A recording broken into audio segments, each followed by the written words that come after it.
Decisiones arbitrarias, vengativas y persecución política han catalogado los abogados defensores de Ollanta y Nadine Heredia las determinaciones judiciales del proceso por presunto lavado de dinero en los que ambos están inmersos. Voy a conversar con uno de ellos, Wilfredo Pedraza, que nos acompaña esta noche tras el informe de Ronnie Mella.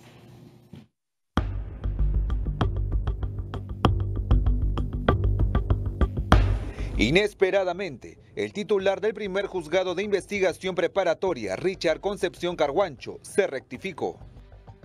Luego de ordenar que se suspenda por 30 días la ejecución de la desposesión del inmueble incautado, propiedad de Ollanta Humala y Nadine Heredia, ubicado en Surco, dio marcha atrás. Un juez, en un solo día, en menos de 24 horas, toma dos decisiones diametralmente opuestas. La orden de incautación de los bienes de la familia Humala Heredia fue dada por el mismo juez Concepción Carguancho a pedido del Ministerio Público. El fiscal Germán Juárez Atoche estuvo a cargo de esa diligencia. Lo que invoco es, si van a continuar con esta medida, que se nos permita mantenernos en nuestra vivienda. La orden de incautación comprende a otros 4 inmuebles, autos, cuentas bancarias de Humala Tazo, de Heredia Alarcón e incluso las cuentas bancarias de sus hijos menores de edad, que pasarán a ser administrados por Pronavi. A Humala Tazo y Heredia Alarcón se les investiga por el presunto delito de lavado de activos. Como se recuerda, el ex jefe de Odebrecht en el Perú, Jorge Barata, ratificó que esa empresa entregó $3 millones para la campaña del Partido Nacionalista del 2011. Precisando que parte del dinero se dio por entregas a Nadine Heredia, además de otros $4 millones que, de acuerdo a denuncias, recibieron de Hugo Chávez. Bien, entonces hemos tenido estas marchas y contramarchas, son 3 decisiones las del juez Richard Concepción Carguancho desde ayer por la mañana. La primera, donde se ordenaba la incautación, ¿no?, de estos inmuebles. Doctor Pedraza, gracias por estar con nosotros. La segunda, de esta mañana, que se supone suspendía en el extremo del domicilio familiar. Por 30 días. Por 30 días atendiendo básicamente los derechos de la familia, ¿verdad? Y de los menores de edad. Es correcto. Y ahora, en la tarde, sale esta tercera, que es pues hay una suerte de filosofía judicial que vale la pena, ¿no?, comentar, porque dice: habiéndose ejecutado la medida de incautación con desposesión conforme lo establecido mediante resolución tal, al existir la sustracción de la materia respecto de la ejecución de la medida, carece pues de objeto la suspensión de la misma dispuesta, pero claro, carece de objeto la suspensión que el mismo juez Richard Concepción Carguancho había emitido. Entonces, la crítica inicial que se hace es, bueno, si el señor suspendió, ¿por qué no avisó antes, ¿no? Entonces avisa ahora cuando ya está consumado. Entonces parece que la lógica es decir, entonces como ya está consumado, sigamos adelante, ¿no? Pero todo lo ha hecho él mismo. Bueno, hay toda una contradicción lógica básica, porque él es el juez y por tanto tiene capacidad de suspender la medida. Claro, parece tanto que lo había hecho. Parece que esto fueran distintas salas, ¿no? Pero ahí nos encontramos porque con que es lo que una él dice sola. extrañamente él que por sustracción de la materia, es decir, yo ya no tengo ese caso y por tanto no lo puedo resolver. Pero es el juez que ordenó la incautación, es el juez que hoy en la mañana resolvió la suspensión de esa medida por 30 días. En consecuencia, las circunstancias de haberse formalizado la entrega del inmueble, obviamente no le impedía hacer una rectificación como pensábamos que lo estaba haciendo, menos aún no le impedía subsanar un gruesísimo error, que es que, se lo hicimos notar ayer, que él nunca hizo ninguna ponderación respecto a las consecuencias de su medida en niños menores de edad. Si es que no se hubiera dado esta tercera decisión, ¿la familia Humala Heredia hubiera regresado al domicilio familiar? Bueno, por lo menos ¿Se hemos comentó recibido el inmueble. No estaba definido todavía si volvían o no, porque claro, esto era por 30 días. Pero mientras tanto ustedes tenían una apelación que me imagino que estaba corriendo. La apelación confiar se presentó hoy día, confiamos que eso va a salir la bien, apelación pero teníamos claro una cosa, teníamos que volver a recibir el inmueble, tanto que yo hoy a mediodía fui a Pronavi, me entrevisté con la presidenta de esa institución para ver mecanismos de retorno del inmueble. Pero claro, mientras esperábamos esa decisión, nos llegó esta orden bastante extraña, diría arbitraria, que grafica con bastante crueldad cómo se está manejando el tema de un expresidente. Uno se ríe, pero claro, el tema es bastante serio. Lo que pasa es que hay un punto de humor involuntario ya en esto, ¿no? Sí, hay algo es de un ello. tema de humor negro que hace mucho daño a los niños, porque hoy en la mañana, cuando ellos tomaron conocimiento de que el inmueble les retornaba, Estarían felices. estaban porque obviamente dijeron entusiasmados por volver nuevamente a su cuarto, domicilio. a su Aunque eso no rutina. estaba definido, ese entusiasmo se había generado. Sin embargo, ¿cómo explicar nuevamente que no, que el juez se equivocó o rectificó y consolidó esta medida que es absolutamente arbitraria? Y francamente nos parece a nosotros una vergüenza que un juez vinculado a esta investigación, una investigación de esta magnitud que involucra a un expresidente o a cualquier ciudadano, tenga Ahora, estos... cuando se incautan bienes inmuebles, como en este caso la dependencia de bienes incautados, los asigna, entiendo yo, a otros fines. O sea, es decir, ustedes tienen esta apelación, pero que ya el Prosavi es, ¿no? Pronavi. Pronavi está capacitado o facultado para ya disponer de estos inmuebles. En teoría sí. ¿Qué es lo que pasa cuando ocurre, pues cuando incautan bienes de narcotraficantes o demás? Tienen se pueden decenas de reasignar. inmuebles, en verdad. Tienen una larga lista de inmuebles y bienes. Hay procuradurías que funcionan en esto. Es correcto. Nosotros, en el gobierno del presidente Humala, creamos la CONAVI en diciembre del 2011.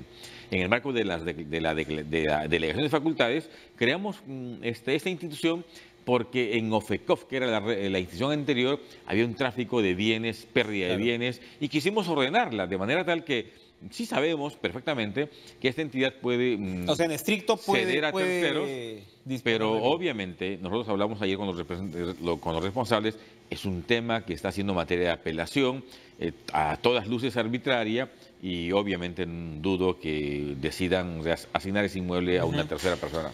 Bueno, eso corre. ¿Esta apelación dónde se resuelve? La apelación sobre la decisión original de En la la incautación. Sala Penal Nacional, que esperamos en las ¿La que próximas comanda 2 la señora semanas. Villa Bonilla? Es correcto. Ajá. No. La que... a ver, lo que pasa es que el público se va a equivocar. Ajá. Es una cosa media complicada Bueno, ok, ahora. pero es una sala la Sala superior. Penal Nacional, la superior, que en las próximas 2 semanas, esperamos, nos convoca una audiencia para escuchar las partes y se puede evaluar la razonabilidad de esta medida.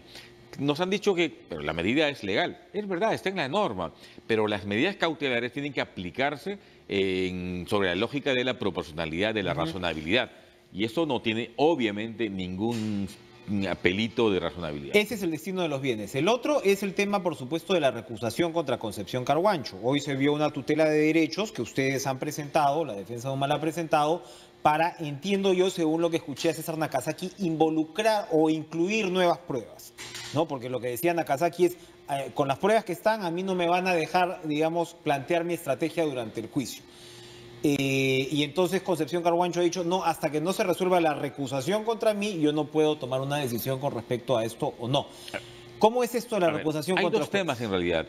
La tutela de hoy respondía a que hace 60 días le pedimos al fiscal que gestione vía cooperación internacional sentencias de Migliaccio, de Barata, de Marcelo Odebrecht en Brasil, porque explican adecuadamente cómo fue la ruta de los dineros y cómo operó la famosa Caja 2. Que se incluyen las declaraciones, Es correcto, Ajá. y las sentencias también. las sentencias. Exactamente. Las sentencias en Brasil de estas personas. Es correcto. Ya. Y el fiscal Juárez dijo que no eran pruebas pertinentes. Ujú. Frente a un tema así fuimos en tutela al juez y en plena audiencia el fiscal Juárez nos dijo, él no estaba imputando al señor Humala y a su esposa ninguna entrega de dinero que haya provenido de la Caja 2. Entonces dijimos, ¿perdón? ¿No hay imputación de Caja 2? Dijo, sí, no hay imputación. Entonces nos desistimos de las pruebas. Y ahí acabó esa tutela. Pero 2 días luego nos hace llegar una resolución precisando, rectificándose, que sí imputaba entrega de dinero que provenía de Caja 2. El caso Entonces, de Migliaccio, es ese. Sí. Entonces le dijimos, en ese caso, de nuevo, te insistimos en nuestras pruebas. Nos dijo de nuevo no, y ahí estamos en la tutela. Nada tiene que ver con estos temas de estos días, Pero pero detengámonos sí ahí. la recusación. Un segundo, detengámonos ahí. Lo que he escuchado que dice Nakazaki es que Migliaccio dice que sí hubo transferencia y que Barata dice que el manejo fue dinero en efectivo. ¿Esa es parte un poquito de la contradicción que según ustedes existe? Lo que dice Migliaccio es que todas las operaciones de Caja 2 pagados hacia el país fueron con transferencias bancarias. Fueron con transferencias bancarias, nunca en efectivo, nunca que él conozca y cree que nunca ocurrió. ¿Y Barata qué dice? Barata dice que entregó en efectivo en Brasil una parte del dinero y la otra parte aquí a la señora Heredia, pero ese es solo su dicho. Migliaccio dice además algo muy importante, que en algunos casos habían algunas pruebas, o digo, proyectos en el que se buscaba financiamiento de Odebrecht y que incluso mandaban el dinero, pero que él admitía como altamente probable que esos dineros hayan tenido un destino diferente para el cual fueron Entonces, esa es la generados. contradicción que ustedes quieren resolver, incluso con las sentencias, con la incorporación de las sentencias de estos colaboradores eficaces en Brasil. Es correcto, porque hay una regla que ellos lo reiteran, es que los pagos en Brasil fueron en efectivo, en Brasil y en reales, pero los pagos al exterior siempre fueron vía transferencia. La recusación a Concepción Carhuancho, entonces, es otro tema dentro de esta secuencia. ¿Quién resuelve esa recusación? Ustedes no quieren que Concepción Carhuancho siga viendo el caso. Porque hemos visto que ya perdió objetividad, ha perdido razonabilidad en sus medidas. Lo hemos recusado el día de ayer, él ha dicho que no procede la recusación, entonces el expediente ha sido remitido a la Sala Penal Nacional, que espero en unos días lo pueda resolver. Dicen que es muy rápido esto. Eso es rápido, estamos pidiendo que nos permita el uso de la palabra en la Sala Penal Nacional, ojalá lo haga.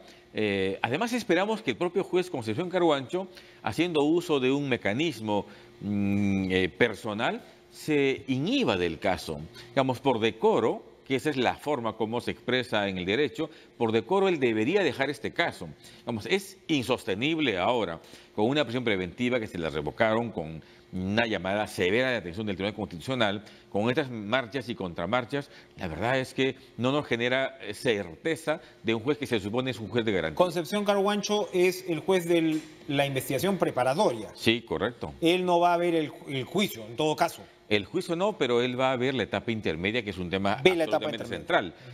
O sea, él recibe la acusación de la Fiscalía. Es correcto, recibe la acusación y él va a ser el árbitro para definir qué pruebas se llevan al juicio oral y qué pruebas no. Y la verdad, para nosotros, es un juez que no cumple un papel de juez de garantía, es un juez aliado permanente de la Fiscalía, y así entonces la regla de este modelo procesal se va al demonio, porque en teoría es que hay un fiscal, hay la defensa y un juez neutro que escucha ambas partes y que toma decisiones, pero este juez, la verdad, juega en pared con la Fiscalía y eso es pésimo. Bien, doctor Pedraza, para terminar, el expresidente Humala ha salido repetidamente a declarar, se entiende por supuesto su mortificación, se entiende la mortificación de la familia, pero él ha salido a declarar varias veces que no hay ninguna sola prueba, ni una sola prueba que la Fiscalía esté aportando.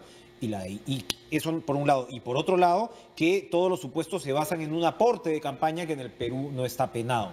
Pero ojo que la Fiscalía lo está acusando, o se supone que lo va a acusar por lavado de activos. Es decir, se conecta el dinero recibido supuestamente para la campaña con el uso personal ya que ellos le dieron dentro de su patrimonio. Entonces la acusación es otra. Y el presidente o el expresidente no está diciendo todo, ¿no? A ver, es que depende. Para nosotros, los aportes de campaña están regulados taxativamente en la ley de partidos políticos. En esa ley se señala límite de aportes, prohibiciones y sanciones en caso se excedan de esas prohibiciones. Y si eso es así, si hay legislación específica en nuestro país sobre materia de aportes, es la que se tiene que aplicar. ¿Es posible aplicar lavado?